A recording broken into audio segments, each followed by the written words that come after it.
Welcome to Influence, the show about one of the university's founding colleges, the College of Agriculture and Life Sciences. I'm your host, Emily Shaw. Today we'll be discussing the MSU Community Garden, and our host today is Corey Gallo, an associate professor in the Department of Landscape Architecture. Welcome, Corey. Hi, Emily. We're so glad to have you here today following the initial planning at the community garden, and we're excited for you to tell us more about that. Yeah, we had a big dedication for the MSU Community Garden, which is essentially a community garden for the entire Mississippi State University family. And while it's just getting started, we have high hopes for what it's going to be in the future. The garden itself was designed and built by students, and it's actually been underway for a few years now. It actually started off with architecture and building construction science students started on a garden shed a few years ago. And then this past semester, students in graphic design and landscape architecture built the first garden bed. So we have right now 9 raised planters that'll be used this fall for class, several classes and students. The funding this year was primarily, and a lot of the supports come through Student Association, which is great that we have support from across the campus. The students put together a grant proposal to Student Association for sustainability funding, and that's what helped fund this first phase. And so actually it's only about 1/3 of the way done, so it's really exciting to see how much further it has to go. The big challenge ahead of us now is figuring out how it's going to be used day to day across the whole campus. Our hope is that it's used and it's open for various different ways. So the first big one would be for classes and for teaching. And so plant and soil sciences and landscape architecture, nutrition, health promotion will have courses in the garden this fall. And then the second big way that the garden is expected to be used is for outreach, and so that may be through 4-H programs, it may be through demonstrations, through extension, inviting people into the garden to talk about healthy food options in communities. The third way is through research, and so working with MAFIS and other faculty in the department, myself and 2 other faculty, Brent Fountain and Tung-Yen Lee, and we'll be looking at research opportunities on ways to explore different opportunities in growing food in this very small scale. And so on top of that, the last big way we're hoping it to be used is that community aspect and how it's being used by students day to day. And so in that regard, it'll be open this fall for students for Sustainable Campus will be using it, but when it's a larger garden, we're hoping that different student groups from across the campus can use it, and also faculty and staff. There's a lot to figure out before we get there, but hopefully beginning of 2018 we'll have all those policies and how it can be used in place. But we're just excited for this first big phase to be done, and there's some tomatoes in the ground, so we'll have our first harvest fairly soon, actually. So the first planting was only tomatoes that were planted? Yeah, it was a bit of a ceremonial planning, okay. But we had about 100 people come out for the dedication, and as a way to celebrate instead of a groundbreaking, it was a little bit beyond that, but instead of a groundbreaking, have a first planting. I think everyone agrees is an appropriate way to celebrate the beginnings of a garden on campus. And so the tomatoes are still there, and they're being watered, and really the garden will be under full swing in the fall when the classes start using it in the fall semester. And then through the fall, and then next spring, and this time next year, we should have pretty much the full size of the garden done. So we have 9 beds, we'll have close to 30 by this time next year. So our opportunities and to do research and outreach and teaching and community use will be greatly expanded. What are some of the classes that you hope will utilize the community garden? Well, there's a freshman year experience class for all of our incoming freshmen could take, and then there's the garden experience class that's through plant and soil sciences, which is really about how to grow food at a small scale.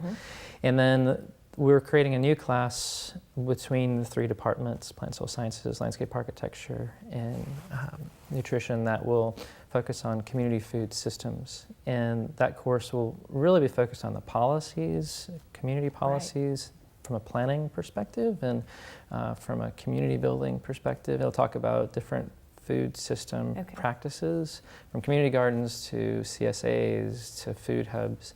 And then the last part is how to, from a nutrition standpoint, how to collect, store, use, what is the value of nutritional value, and how to promote healthy food in communities. So that's an exciting course that we're starting as part of the garden that we're hoping will be an integral part of the garden in the future. It sounds really exciting, both from a 3-prong approach of our university teaching, learning, teaching, service, outreach, and our cross-department and cross-university that we have going on. Well, thank you for being with us. When we come back, we'll hear from a student about her work in the garden as well as other students. The sense of place. We all have it, often grown from deep roots in small-town communities. At Mississippi State University, our Carl Small Town Center is strengthening these ties. With nearly 40 years of making a difference, we're revitalizing communities into welcoming places to work, live, and congregate. By weaving together the best pieces of our past with modern technology and amenities, we're creating the hometowns of the future. Places where lifetime memories can be made, where you have all the things you need, along with all the things you want. Through partnerships with our communities, we're identifying improvement opportunities, recommending paths forward, and creating the plans for a better tomorrow.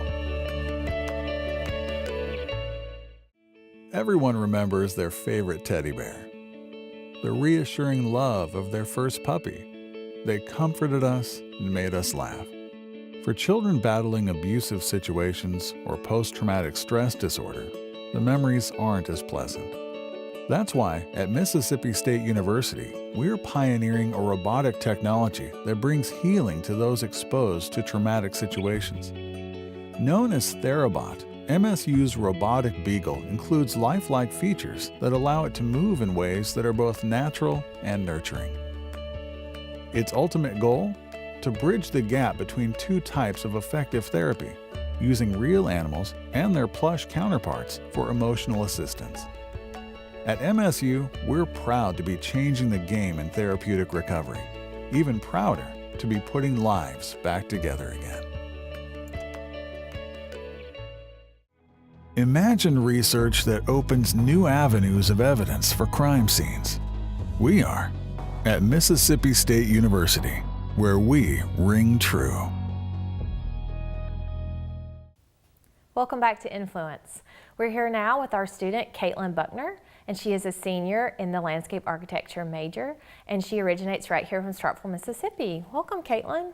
Hey, thanks for having me. I'm so glad that you can be here and discuss your role as a student in the community garden. How did you get involved with this project? Well, I actually signed up for the design build class that's taught by Corey Gallo. Okay. And that was an exciting step for me. In the design build class, we are taught how to use power tools and we obviously got to build the community garden, and for me, that was really neat to learn those things. In the design build class, we were initially broken up into groups, and then we researched different areas such as a green wall, how the community garden would be laid out, and various aspects of the community garden. And then after we completed our research and it was Corey approved, we moved on to beginning to construct the community garden. And it was definitely tough, but it was so much fun and very rewarding.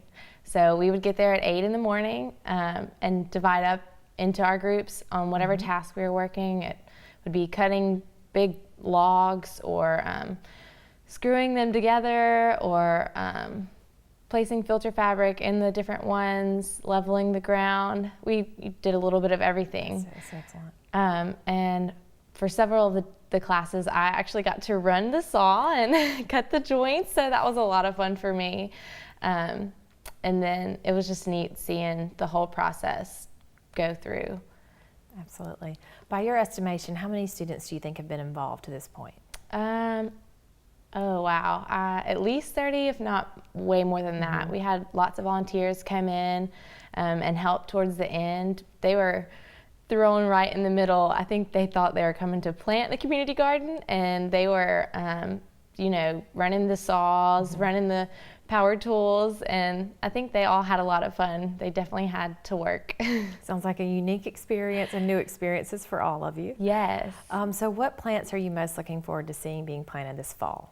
I'm excited to see the greens that can be planted and just various vegetables that can actually be used by the students and the teachers alone.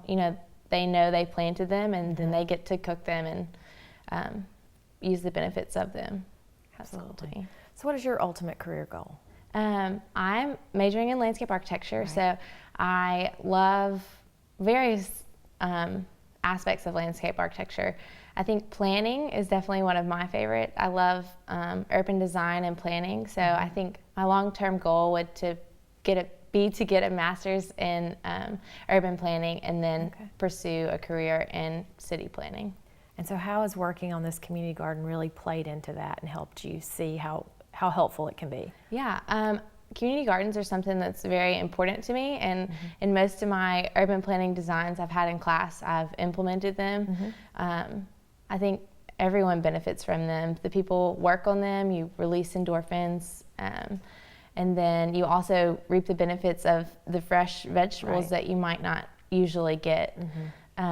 And so I feel like seeing those and learning where they should be laid out and how they should be laid out in the community has been really helpful. That's really good. So in your last year with us, what do you hope to accomplish through the community garden?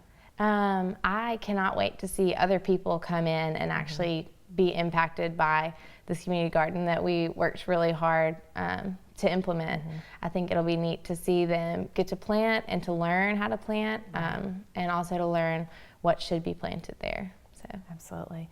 After a year when it's good and established, what do you think will come from this? How many additional students? What do you hope for the garden moving forward? I hope that it reaches the entire campus, and not just the campus but also the community. Being a Starkville resident, I think it would be really special to see those two aspects of our community, together in one location. Have students out there planting, as well as local residents have a little plot out there that they can take care of and manage and, consider it their own. Absolutely. That sounds like a great idea to have spin-offs of the community garden, if possible.